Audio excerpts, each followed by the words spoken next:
बिस्मिल्लाहिर्रहमानिर्रहीम, अस्सलाम वालेकुम। आप फैज़ान रिज़वी न्यूज़ देख रहे हैं। आज जुमेरात 19 दिसंबर है और हम बात कर रहे हैं मशरिक़ वुस्ता की सूरत हाल। अब हालात बिल्कुल उसी जानिब जाते हुए नज़र आ रहे हैं जिस जानिब मैंने गुज़िश्ता वीडियो के अंदर आपको बताया था कि दुआ करें कि हालात इसी जानिब निकले जो मुसलमानों को जोड़ भी सकते हैं। तुर्किया और अमेरिका बिल्कुल खुलकर एक दूसरे के आमने सामने आ गए हैं ऑन कैमरा। किस तरह के बयानात तुर्किया की जानिब से या फिर अमेरिका की जानिब से एक दूसरे के खिलाफ किस तरह के बयानात दिए गए वो भी आपको बताऊंगा। जो सहूनी वज़ीर आज़म है उसने किस तरह की हरकतें आज की और किस तरह के बयानात इसकी जानिब से जारी किए गए वो भी आपके साथ शेयर करूंगा। और D8 कंट्रीज की मीटिंग हुई है इजिप्ट के अंदर। ये मुसलमान ममालिक का पावरफुल मुस्लिम कंट्रीज का ये एक ब्लॉक है और इस मीटिंग के अंदर जो कि इजिप्ट के अंदर मीटिंग हुई, इसमें जो मुस्लिम लीडर्स हैं, जो पावरफुल मुस्लिम कंट्रीज के लीडर्स हैं, उन्होंने किस तरह की बातें की हैं वो भी आपको बताऊंगा। और जिस तरफ हालात मैंने आपको बताया कि मशरिक़ वुस्ता के हालात जिस जानिब जाते हुए निकल रहे हैं, तो इस मीटिंग के अंदर जो D8 कंट्रीज की मीटिंग हुई, इसमें जिस तरह की बातें हुई तो उन्हें अमली जामा भी पहनाया जा सकता है। इसके अलावा इन मुसलमान ममालिक के पास कोई सलूशन नहीं है। जिस तरह की हरकतें जो सहूनी हैं या फिर सहूनियों के इत्तेहादी हैं उनकी जानिब से जिस तरह की हरकतें की जा रही हैं, मैं आपको वन बाय वन बता देता हूं। गजा से आगाज करते हैं। 43 मजीद शहादतें आज गजा के अंदर रिपोर्ट हुई हैं। इन सहूनियों की जिस तरह की बमबारी और बर्बरियत है, जिस तरह के इनके मजालिम हैं, उनकी मिसाल यकीन करें कि जब से ये जंग स्टार्ट हुई, फ़लस्तीन की आज़ादी की जंग, तो इस तरह की बमबारी और बर्बरियत की मिसाल नहीं मिलती। जिस तरह के हमले इनकी जानिब से किए जा रहे हैं, यानी कि इन्होंने पानी बंद कर दिया है। गजा के मासूम फ़लस्तीनियों का इनकी जानिब से पानी बंद कर दिया गया है। आलमी इदारे चीख रहे हैं लेकिन इनकी जानिब से डिनायल सामने आ रहा है कि नहीं, हमने तो ऐसा नहीं किया, हम तो पानी बंद नहीं कर रहे। हालांकि पूरी दुनिया को नजर आ रहा है, कैमरे के ऊपर रिकॉर्डेड हैं, सारी चीजें कैमरे के ऊपर रिकॉर्डेड हैं कि ये एड्स के ट्रक्स के साथ क्या कर रहे हैं, ये पानी किस तरह से बंद कर रहे हैं, किस तरह से स्कूल्स को, बच्चों को, खवातीन को इनकी जानिब से टारगेट किया जा रहा है। वेस्ट बैंक की साइड पर आज मजीद 14 गिरफ्तारियां, अब डेली बेसिस पर मैं आपको बताता हूं कि कभी 14, कभी 20, कभी 25, कभी 30 गिरफ्तारियां इनकी जानिब से अमल में लाई जाती हैं। और आज तो वेस्ट बैंक पर इनकी एयर स्ट्राइक्स भी रिपोर्ट हुई हैं। 3 शहादतें वेस्ट बैंक के अंदर इनकी एयर स्ट्राइक्स के नतीजे में रिपोर्ट हुई। 80 साला खातून को इन्होंने पीठ में गोलियां मारी हैं आज, और वो 80 साला खातून भी वेस्ट बैंक के अंदर रिपोर्ट्स के मुताबिक शहीद हो गई।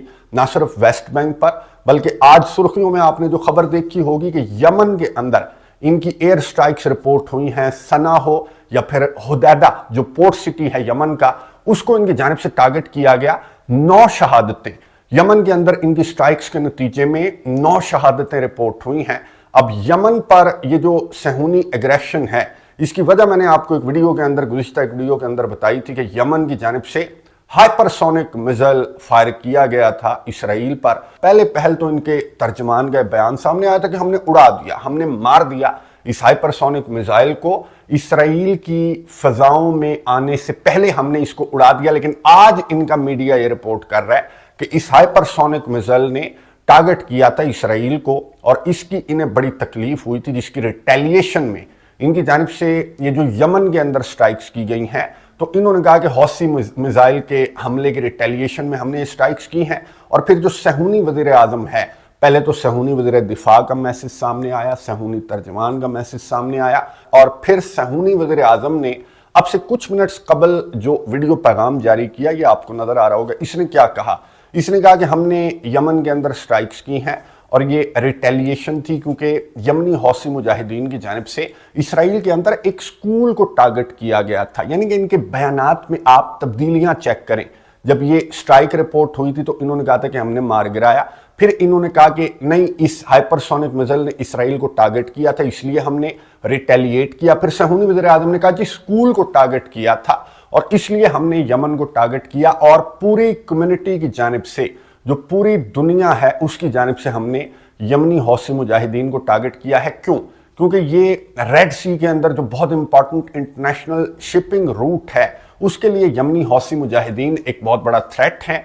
तो पूरी आलमी बरादरी को हमें शाबाशी देनी चाहिए कि हम एक एक करके जो ईरान के एक्सिस ऑफ रेजिस्टेंस हैं, पहले हमास, फिर हिजबुल्लाह, फिर सीरिया और अब यमन की बारी है। और इन्हें बहुत जल्द समझ आ जाएगी। सहूनी वज़ीर आज़म ने कहा कि इन्हें बहुत जल्द समझ आ जाएगी, जिस तरह से हमास को, हिजबुल्लाह को, बशार अल असद को समझ आ गई कि हम कितने ज़्यादा पावरफुल हैं, तो इन्हें भी जो यमनी हौसी मुजाहिदीन हैं इनको भी जल्द समझ आ जाएगी कि हम कितने ज़्यादा पावरफुल हैं। यानी इनकी जानिब से यमन के हौसी मुजाहिदीन को वार्न किया गया।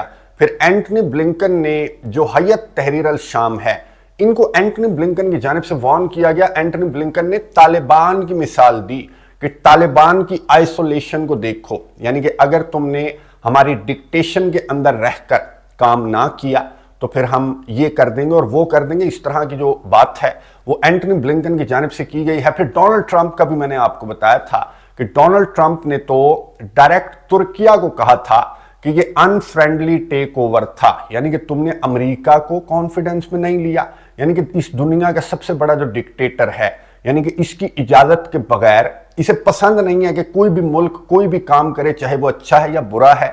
अब तुर्किया के फॉरेन मिनिस्टर ने रद्द-ए-अमल का इजहार करते हुए कहा कि ये अनफ्रेंडली टेक ओवर नहीं था, बल्कि इस टेक ओवर का इंतजार जो सीरियंस हैं वो बड़े अरसे से कर रहे थे, 50 साल से ज्यादा, निस्फ सदी से ज्यादा इन्होंने इंतजार किया। तो अनफ्रेंडली टेक ओवर नहीं था और हम डोनाल्ड ट्रंप की इस बात को मुस्तरद करते हैं।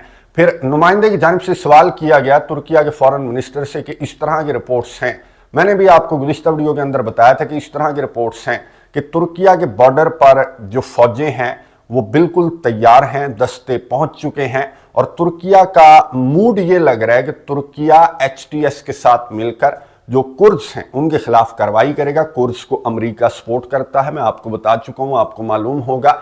तो तुर्किया के फॉरेन मिनिस्टर ने कहा कि हम HTS को ये कहते हैं कि कुर्द्स के खिलाफ कार्रवाई करें, क्योंकि कुर्द्स जो हैं वो दहशतगर्द गिरोह है, तो इनके खिलाफ HTS को कार्रवाई करनी चाहिए। यानी HTS कौन है? आपको मालूम है कि HTS भी तुर्किया है और तुर्किया के फॉरेन मिनिस्टर ने ये एडमिट किया कि अगर HTS की जानिब से कार्रवाई नहीं की जाएगी तो तुर्किया को मजबूरन ये कार्रवाई जो है वो इनके खिलाफ, जो कुर्द्स हैं इनके खिलाफ ये कार्रवाई करनी पड़ेगी।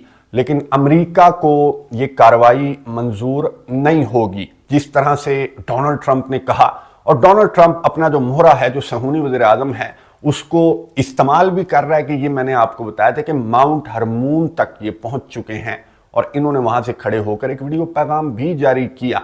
अब यहां पर ये जो सहूनी और अमेरिका हैं, इनको तुर्किया की डोमिनेंस भी पसंद नहीं है, इनको ईरान की डोमिनेंस भी पसंद नहीं है, इनको इस खित्ते के ऊपर या अपनी या फिर इसराइल की डोमिनेंस पसंद है। तो ये जो मैसेज है इनका या ये जो प्रोपेगेंडा है, ये तमाम मुसलमानों को समझ आना चाहिए कि ये तमाम के तमाम मुसलमानों के दुश्मन हैं।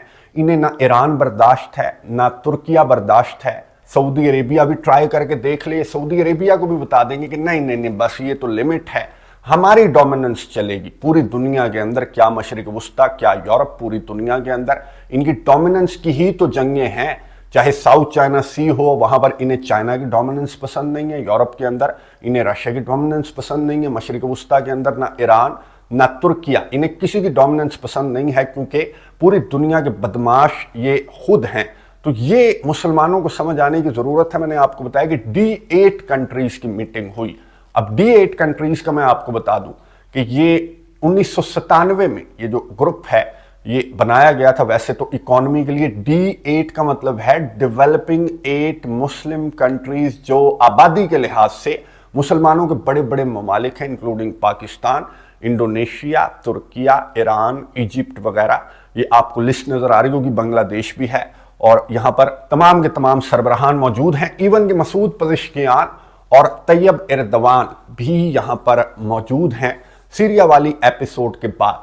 और यहाँ पर ये एक दूसरे को देखकर इन्हें समझ तो आ रही होगी कि हमें आखिर मुत्तहिद होना पड़ेगा, आपसी इख्तलाफात भुलाकर। मसूद पज़ेश्कियान ने यही बात की कि ये हमारा मजहबी फ़र्ज भी है, ये हमारा ह्यूमैनिटेरियन इंसानियत के नाते भी ये हमारा फ़र्ज है कि हम मिलकर ये जो कुछ गजा, लबनान और अब शाम के अंदर भी हो रहा है, तो इसको मिलकर हमने इसका मुकाबला करना है, क्योंकि ये हमारा मजहबी फ़र्ज भी है और ये हमारा जो ह्यूमैनिटेरियन इंसानी बुनियादों पर, इंसानियत की बुनियादों पर भी ये हमारा फ़र्ज है। हमारा दीन, हमारा इस्लाम हमें ये सिखाता है, ये बताता है کہ یہ جو کچھ غزہ، لبنان یا پھر شام کے اندر ہو رہا ہے اور صہیونیوں کی جانب سے جو کچھ کیا جا رہا ہے، تو ان کے خلاف ایک مٹھی بن کر ان مسلمان ممالک کو کھڑے ہونا پڑے گا۔ اب آپ نے بہت ساری دعائیں کرنی ہیں غزہ کے معصوم فلسطینیوں کے لیے، لبنان کے مسلمانوں کے لیے، سیریا کے مسلمانوں کے لیے اور امت مسلمہ کے لیے کہ یہ متحد ہو جائے، مسلم امہ متحد ہو جائے۔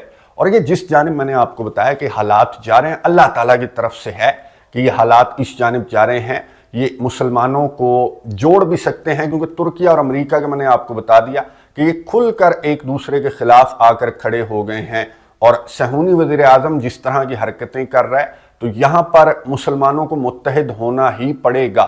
ایک پوائنٹ ایسا آئے گا کہ مسلمان متحد ہوں گے، اور یہ جو گروپ ہے، جو D8 کنٹریز ہیں، ان میں ایکسکلوڈنگ ایجپٹ، باقی جو کنٹریز ہیں بڑے پاورفل کنٹریز ہیں، مسلم آبادی کے لحاظ سے بہت بڑے کنٹریز ہیں، اور یہ کوئی عرب لیگ کے کنٹریز نہیں ہیں، آپ کو معلوم ہے۔ اور یہاں پر کوئی سنجیدہ فیصلہ بھی ان کی جانب سے ون آن ون ملاقاتیں بھی ہوئی ہیں سائیڈ لائنز پر۔ اب بنگلہ دیش اور پاکستان کے جو سربراہان تھے ان کے درمیان جو ملاقات ہے، وہ تو انڈیا کا میڈیا اگر آپ دیکھ لیں تو اس کی تفصیلات آپ کو انڈیا کے میڈیا سے بہت اچھی تفصیلات معلوم ہو جائیں گی۔ بہرحال to cut the story short, یہ جو میں نے آپ کو صورتحال بتائی، تو مشرق وسطیٰ کے اندر یہ صورتحال ڈونلڈ ٹرمپ کے آنے کے بعد مزید تیزی کے ساتھ تبدیل ہوگی، کیونکہ ڈونلڈ ٹرمپ نہ صرف ایران بلکہ ترکیہ کے خلاف بھی کھل کر سامنے آنے والا ہے، اور ڈونلڈ ٹرمپ کی یہ جو کاروائیاں ہیں جو ابھی سے سٹارٹ ہو گئی ہیں، ترکیہ اور ایران کو توڑنے کی کاروائیاں، تو یہ ان ممالک کو جوڑ بھی سکتی ہیں۔ دعا کیجئے گا، نظر رکھیں گے، آپ کو اپڈیٹس دیتا رہوں گا۔ اگلی ویڈیو تک کے لیے اجازت دیجیے، اللہ حافظ۔